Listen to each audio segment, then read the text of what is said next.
বাংলাদেশে জামায়াতের ক্ষমতায় আসতে কয়েকশো বছর লাগবে।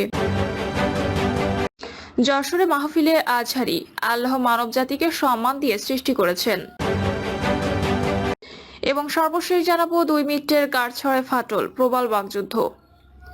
শুনছিলেন সংবাদ শিরোনাম, এবারে বিস্তারিত। বাংলাদেশে জামায়াতের ক্ষমতায় আসতে কয়েকশো বছর লাগবে। লিবারেল ডেমোক্রেটিক পার্টির মহাসচিব ডক্টর রেদওয়ান আহমেদ বলেছেন, এদেশের স্বাধীনতা বিরোধী দল হিসেবে চিহ্নিত বাংলাদেশে জামায়াত ইসলামী আমাদের জীবদ্দশা ক্ষমতায় আসতে দেখব না। জামায়াত এদেশে ক্ষমতায় আসতে কয়েকশো বছর সময় লাগবে। তিনি বলেন, জামায়াত আমির বলেছেন, এদেশের সেনাবাহিনী ও জামায়াত ইসলামী হচ্ছে বড় দেশপ্রেমিক, এটা শুনতে লজ্জার।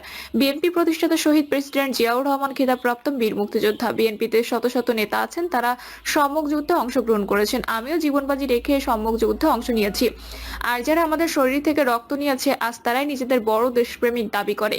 যারা এসব বলেন, আপনাদেরকে লজ্জা লাগে না? সাবেক প্রতিমন্ত্রী ডক্টর রেদওয়ান আহমেদ বলেন, আপনারা পাকিস্তানিদের পক্ষ থেকে রাজাকার বাহিনীর সঙ্গে আঘাত করে মুক্তিযোদ্ধাদের উপর আক্রমণ করেছেন। চান্দিনার কংগ্রাই গ্রামে গণহত্যা চালিয়েছেন, বাড়িতে আগুন লাগানোর ঘটনা রয়েছে।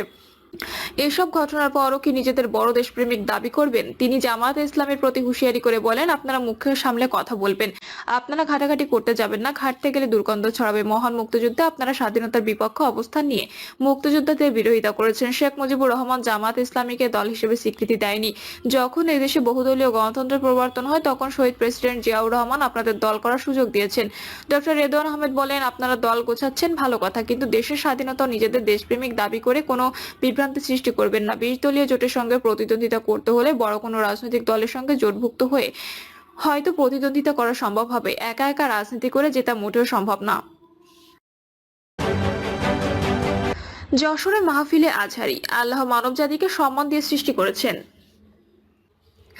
খ্যাতনামা ইসলামিক স্কলার ও গবেষক ডক্টর মিজানুর রহমান আজহারী বলেছেন, আল্লাহ তাআলা মানবজাতিকে সম্মান দিয়ে সৃষ্টি করেছেন। মহাবিশ্বের সব সৃষ্টির জন্য আল্লাহ রিজিকের ব্যবস্থা করেছেন। জলস্থলে মানুষের বাহন দিয়েছেন। আকাশ এবং জমিনে যা কিছু আছে সবই মানুষের কল্যাণে দেওয়া হয়েছে। তিনি বলেন, চাঁদ, সূর্য, গ্রহ, নক্ষত্র সবই আল্লাহ মানুষের মঙ্গল ও কল্যাণে সৃষ্টি করেছেন। সর্বত্র মানুষের শ্রেষ্ঠত্ব দান করা হয়েছে। মানুষকে সিদ্ধান্ত গ্রহণের স্বাধীনতা দেওয়া হয়েছে। এই স্বাধীনতা মানুষ ভালো অথবা মন্দ উভয় কাজে ব্যবহার করতে পারে। তরুণ প্রজন্মের জনপ্রিয় এই ইসলামিক বক্তা বলেন, সমাজে হিংসা, বিদ্বেষ, বিশৃঙ্খলা, বিস্তৃতি ঘটেছে। মানুষের কাজে পশুর থেকেও হার মেনে যায়। ইসরায়েল ফিলিস্তিনে বর্বর হামলা চালাচ্ছে, সভ্যতাকে তারা ধ্বংসের মুখে ঠেলে দিয়েছে। আজহারী বলেন, বিশ্বে জনসংখ্যা বাড়ছে, কমছে মানুষ, নাক কান চোখ মুখ সবার আছে, কিন্তু সমাজে ভালো মানুষ কমে যাচ্ছে।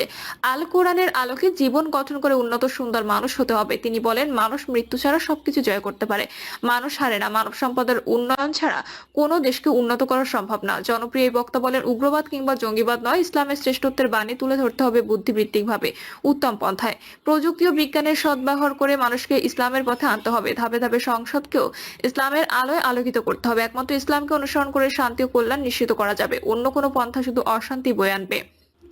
মাহফিলে খুলনা, কুষ্টিয়া, মেহেরপুর, চুয়াডাঙ্গা, ঝিনাইদহ, নড়াইল, সাতক্ষীরা, বাগেরহাট, মাগুরা সহ বিভিন্ন অঞ্চলে ধর্মপ্রাণ মুসলমানেরা যোগ দেন। 2 মিনিটের গাড়ছড়ায় ফাটল, প্রবল বাকযুদ্ধ।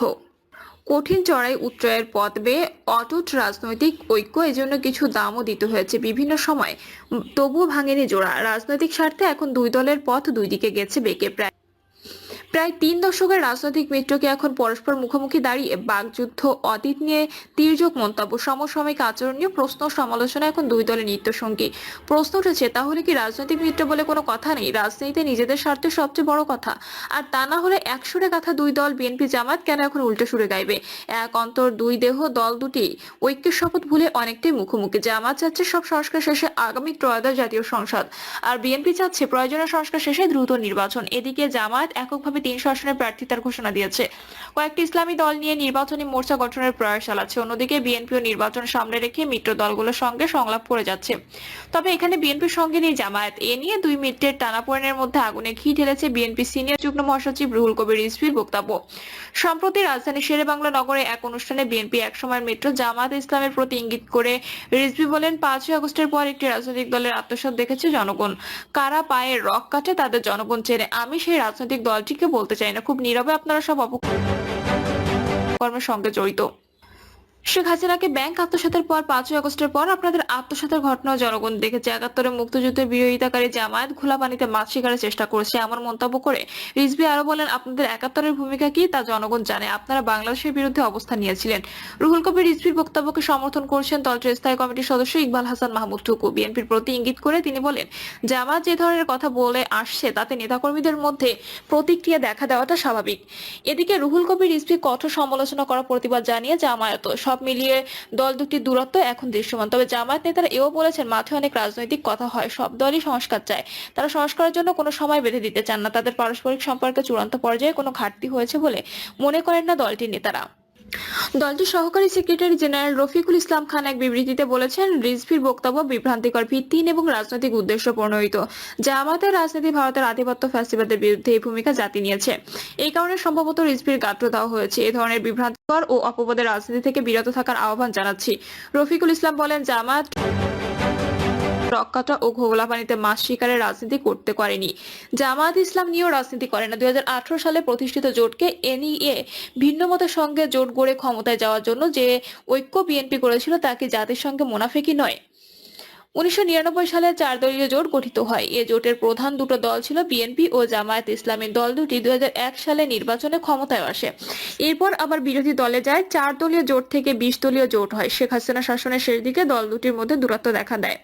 গত কয়েক বছর ধরেই নানা বিষয়ে টানাপোড়েন চলছে বিএনপি ও জামায়াতের মধ্যে। এই কারণে দ্বাদশ জাতীয় সংসদ নির্বাচনের আগে বিএনপি নেতৃত্বাধীন যে যুগপৎ আন্দোলন শুরু হয়েছিল তাতে আনুষ্ঠানিকভাবে জামায়াতকে অন্তর্ভুক্ত করা হয়নি। ওই আন্দোলন দুটি কর্মসূচি পালন করলেও বিএনপি বিরুদ্ধে নানা অভিযোগ এনে পরবর্তী সময়ে সেসব থেকেও নিজেকে গুটিয়ে নেয় জামায়াত।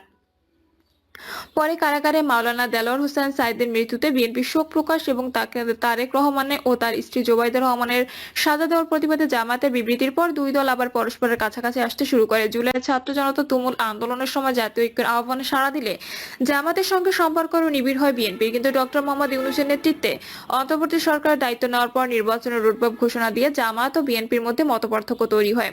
5ই আগস্টের পর থেকে জামায়াতের সঙ্গে বিএনপির দূরত্ব প্রকাশ্যে আসতে থাকে। অন্তর্বর্তী সরকার গঠনের কিছুদিন পর ফেনী, নোয়াখালী, কুমিল্লা অঞ্চলে বন্যা পরিস্থিতি ভয়াবহ রূপ নিলে নির্বাচনের দাবি নিয়ে মির্জা ফখরুল বক্তব্য দেওয়ার প্রতিক্রিয়া জানান জামায়াত আমির। ওই সময় তিনি বলেন, বন্যায় দেশ আক্রান্ত।